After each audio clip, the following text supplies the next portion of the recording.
El municipio de San Martín, acá nomás, cruzando la avenida General Paz, es la capital de las pymes por la cantidad de talleres y de pequeñas empresas que hay ahí.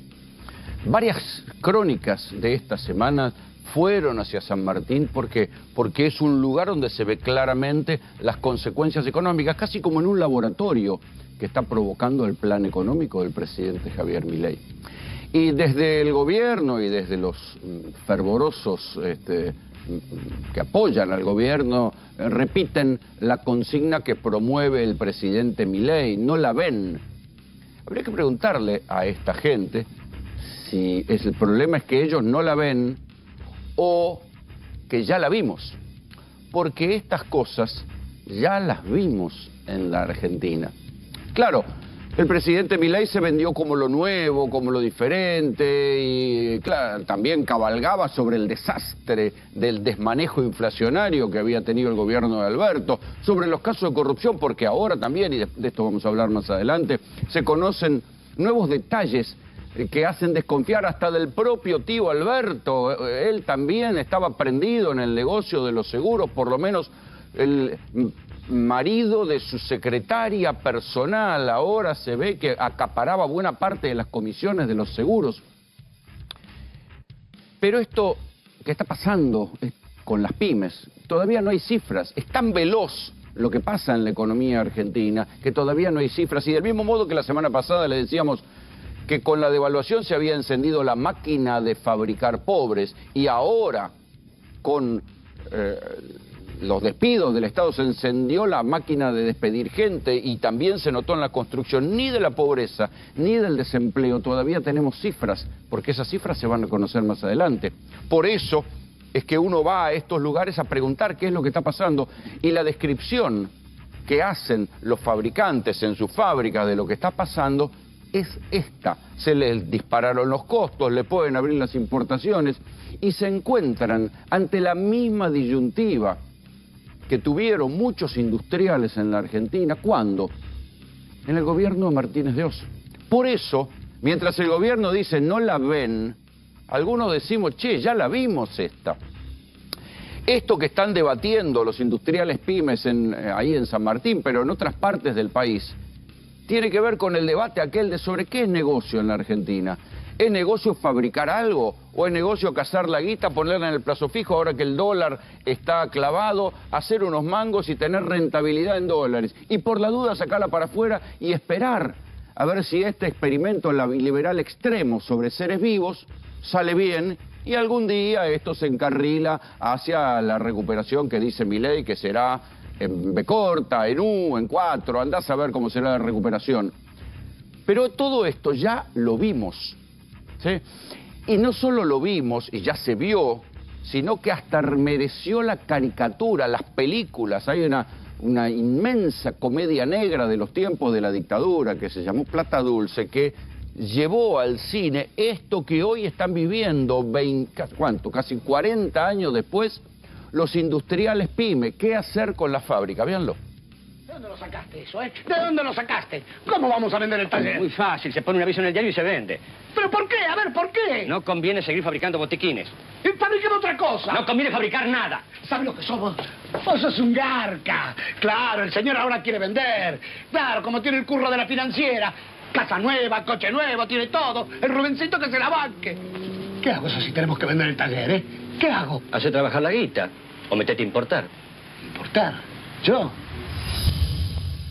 Hacer trabajar la guita o metete a importar. Esto es lo que se están preguntando hoy los tipos que tenían un taller, una pequeña industria o incluso las grandes industrias, porque las automotrices, buena parte de las automotrices están paradas o están licenciando gente. Cayó el patentamiento de autos y grandes siderúrgicas como Asindar están paradas y tienen suspendido su personal. O sea, no es negocio fabricar nada en la Argentina. Y tal vez, si uno es de mente abierta, puede ser que no la veamos y que tenga razón Milei, pero en el camino va a haber mucha gente que se va a quedar sin laburo y que la va a pasar mal.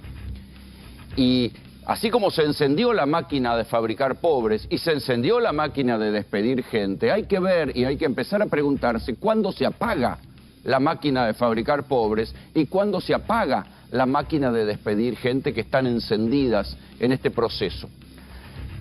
Si uno pregunta, habla con la gente más inteligente de la Argentina, todos empiezan a coincidir de manera crítica o de manera apologética. Todos comienzan a coincidir en que el momento Milei busca un cambio de matriz productiva en la Argentina. ¿Qué quiere decir esto? Que fabricar cosas en la Argentina, la industria argentina, chica, grande, mediana, no va a servir, no va a hacer negocio. Y que entonces, ¿quiénes van a ganar? Porque esto también hay que decirlo. Así como están perdiendo los empresarios pyme, hay alguien que está ganando. Y esta semana cayó el riesgo país, hubo festival en la bolsa, bajó el dólar y hay alguien que está ganando. ¿Quiénes son los que están eufóricos? Lo que antes se llamaba, por eso le digo que ya la vimos, la patria financiera.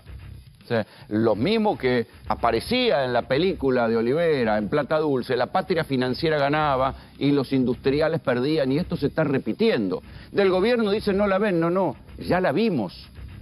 Después vendrán las diferencias sobre a dónde conduce esto. Conduce para peor. Las experiencias anteriores terminaron mal, esta terminará bien. Habrá que ver, pero lo que sí hay es esta idea de un cambio de matriz. ¿A dónde va la Argentina en la cabeza de Milei y la gente que lo rodea? A que la Argentina, todo lo que se haga sea negocio. ¿Y cuáles son los lugares donde va a haber negocio? Bueno, el campo, por supuesto. Ya se sabe, el campo siempre llora, pero siempre tiene rentabilidad y ahí irán para adelante. Las vacas, la carne, sí, la vaca atada, todo lo que ustedes quieran, se podrá exportar mucha carne, pero el verdadero cambio de matriz en la Argentina proviene del gas y del petróleo. Si la Argentina se encamina a ser sin duda una potencia regional en producción de gas y petróleo, los números de vaca muerta son cada vez mejores y cada vez se produce más. Lástima que ese gas y ese petróleo no se vaya a utilizar en abaratar los costos de la industria para dar trabajo de calidad y que se pueda industrializar la Argentina. Eso por ahora no. Como han dolarizado las tarifas, la Argentina, que produce gas y produce petróleo en una situación económicamente espléndida, no, va a tener que pagarla a precio internacional porque se equipararon. No va a tener ninguna ventaja como país tener gas y petróleo porque primero se va a vender afuera o a donde convenga, ¿sí? Y no va a ser negocio pagar, porque acá, si alguien quiere decir, bueno, quiero poner, como en algún momento soñó Alfonsín, poner una fábrica de urea en Neuquén, porque el gas es barato, y le van a decir, no, señor, páguelo a precio internacional y ponga la fábrica en otro lado. Y después, la que sí la vio, es esta mujer que ahora les voy a mostrar, que se comporta como una virreina, ¿sí? Que es Laura Richardson, la jefa del Comando Sur de los Estados Unidos, porque la Argentina va a ser una potencia regional en gas y petróleo, pero es una potencia mundial en litio. Laura Richardson vino esta semana y se reunió con Milei, y Milei se puso en traje de fajina para estar a tono con la jefa del Comando Sur, y ella fue la que ya en varias oportunidades viene hablando, ahí lo tienen a Milei, vestido de fajina, con Laura Richardson, el ministro de Defensa, y ella es la que viene hablando de la importancia del litio, y que el litio es importante para los Estados Unidos, y va a ser importante también en el gobierno de Javier Milei, y ya les va a quedar claro quién se va a quedar con el litio. Escuchen. Just yesterday, I had a Zoom call with the U.S. ambassadors from Argentina and Chile, and then also the strategy officer from Levant, and then also the VP for global operations from Albemarle for lithium, to talk about the lithium triangle in Argentina, Bolivia, and Chile, and the companies, how they're doing, and what they see in terms of... La virreina Laura Richardson en la hidrovía, ¿por qué? Para que controlen los puertos manejados por empresas chinas, concesionados a empresas chinas, Timbúes y Zárate, desde donde salen buena parte de los embarques de soja. ¿A dónde? A China. El problema es si este alineamiento va a compensar la pérdida de divisas que va a tener la Argentina con China, porque Estados Unidos te promete cariño, afecto, pero ni siquiera está intercediendo frente al Fondo Monetario para que le larguen un préstamo a Milei que necesitaría ahora. Puede que la pelea con los chinos haga que los chinos digan, ¿sabe qué? Te corto la canilla del swap, lo aprieten con los dólares y Milei se quede pidiendo todavía a ver si Estados Unidos le da o intercede ante el FMI, como hizo Trump con Macri, para que le dé un nuevo préstamo. Se verán que termina eso. Pero continúo. Asoció esta semana a Estados Unidos con la construcción de un polo logístico antártico en Tierra del Fuego. Y por si faltara algo, van a ir a revisar qué hay en la estación de observación espacial china en Neuquén, pese a que varias veces ya entraron y la Argentina dijo que ahí no hay un solo soldado, pero Estados Unidos desconfía. Y la Argentina tiene otra estación similar, que es una estación de la Agencia Espacial Europea. Con eso no hay problema. Con la China sí que hay problema.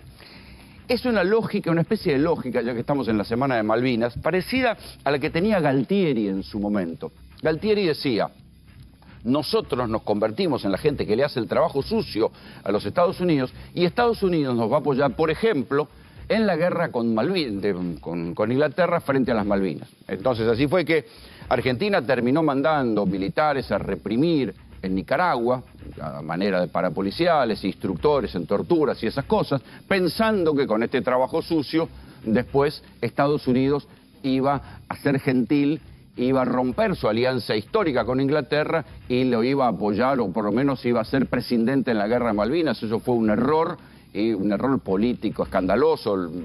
Hay cantidad de libros que dicen esto y que recuerdan, incluso el informe Rattenbach también lo recuerda, que Galtieri y la Junta Militar no entendió nada cuando declaró la guerra de Malvinas porque pensaban que Estados Unidos iba a ser presidente.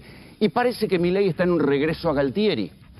Piensa que si es bueno con Estados Unidos va a compensar lo que China deje de hacer, o tal vez lo ayude a sentarse a dialogar con Inglaterra por las Malvinas. Todo más bien parece una ilusión. Lo increíble de todo esto es cómo se llegó hasta acá.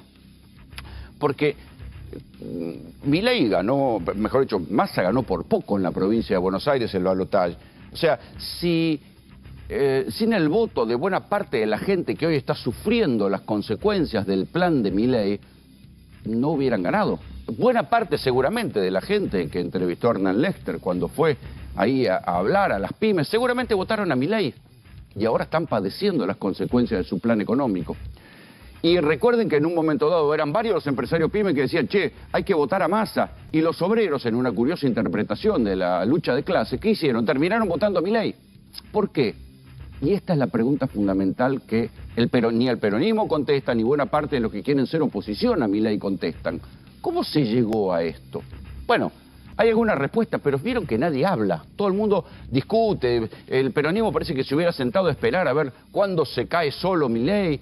Y lo único que hicieron fue cederle el centro del ring. Es el único que ocupa el centro del ring y los está cagando a golpe, dicho sea de paso.